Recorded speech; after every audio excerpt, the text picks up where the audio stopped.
जो 12 साल में पानी की बदहालत, क्षेत्र में पानी नहीं है पीने का, साफ पानी नहीं है, क्षेत्र में सीवर सारे ओवरफ्लो है, चारों तरफ कूड़े के ढेर हैं, पार्क बदहाल हैं, सड़कें टूटी हुई हैं और पचपड़ागंज दलदल में डूब रखा है। उस बदहाली से निकालने का एक मेरा संकल्प है कि कम से कम मैं पचपड़ागंज के लोगों को एक साफ़ पानी तो दूँ, जिसके लिए उनको चाहिए साफ़ पानी। आज हम दिल्ली में हैं, बड़ा दुख होता है कि दिल्ली की आधी आबादी आज पानी के अभाव में रह रही है। आज चारों तरफ सीवर ओवरफ्लो है। तो मनीष सिसोदिया को दूसरी सीट पर भेजकर आपको मुश्किलों में डाला है या फिर लग रहा है कि मुकाबला हल्का हो गया है, क्योंकि अवध ओझा शिक्षा पर चुनाव लड़ रहे हैं? शिक्षा में तो वो भी चुनाव लड़ रहे थे 2020 में, शिक्षा में लड़ा जा रहा था, उनके स्वास्थ्य में लड़ा जा रहा था, डिप्टी सीएम थे और हारते हारते बचे। और वही उनको डर था उस बात का, क्योंकि पिछली बार बहुत चंद वोटों से वो जीते, उनको बहुत डर सता रहा था। मुझे लग रहा है इसी वजह से वो छोड़ के भागे सीट और अपने गले की घंटी आम आदमी पार्टी के जो अब प्रत्याशी है उसके गले में डाल गए। मैंने देखा आप लोग शीश महल का मॉडल भी जगह जगह रख रहे हैं और उसके जरिए आम आदमी पार्टी पर निशाना साध रहे हैं। ये मुद्दा काम करेगा क्या? बिल्कुल मुद्दा काम करेगा। जब दिल्ली में कोरोना काल में लोगों को भोजन चाहिए था, वैक्सीन चाहिए था, लोगों को वेंटिलेटर चाहिए था, उस टाइम शीश महल में 2 करोड़ का पर्दा लगे या 3 करोड़ का लगे, इटालियन टाइल लगे, कौन सा मार्बल लगे, ये चीज़ें डिसाइड हो रही थी और लोग भूख से मर रहे थे, पर ये लोग शीश महल को बना रहे थे।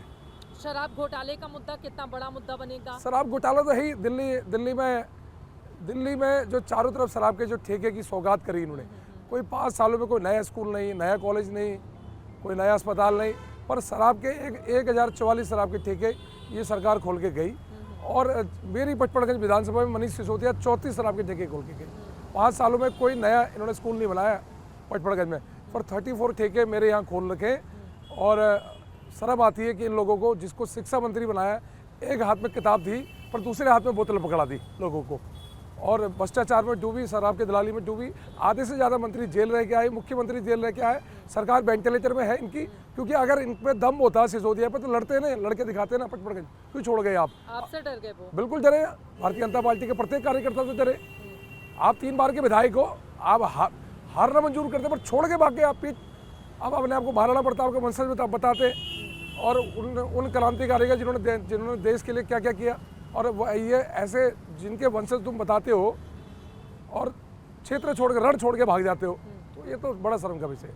ठीक है, तो आप जीतेंगे इस बार? पिछली बार की जो कसक रह गई थी वो इस बार पूरी हो जाएगी, या फिर दूसरी तरफ कांग्रेस पार्टी भी मजबूती से चुनाव लड़ रही है? बिल्कुल, कांग्रेस डूबता हुआ जहाज है। डूबते हुए जहाज में मुझे लगता है कोई सवारी करना नहीं चाहता आज के डेट में।